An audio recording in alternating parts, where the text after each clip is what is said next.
घरे बसी प्रत्येक मासरे 20,000 रोजगार करने को चाहते कि जदि हाँ तेबे पोस्ट ऑफिस रो एई योजना को अपनातु।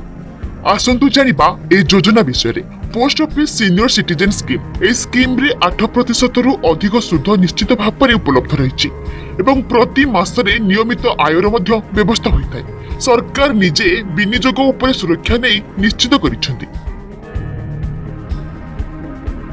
तेबे पोस्ट ऑफिस रो विभिन्न स्कीम मानक मध्यरु post office senior citizen saving scheme अन्यतम।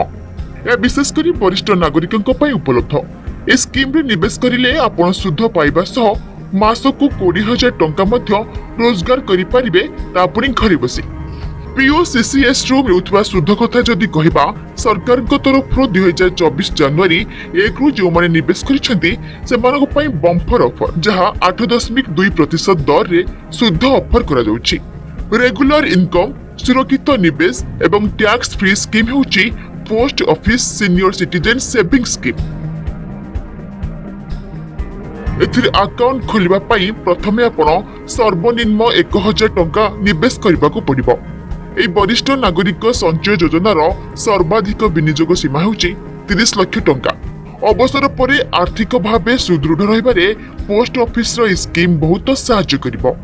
एथिरे 60 वर्षरु अधिक बयसर जे कोनोसी व्यक्ति किंबा स्वामी स्त्री को जॉइंट अकाउंट मध्ये रहि परिबो।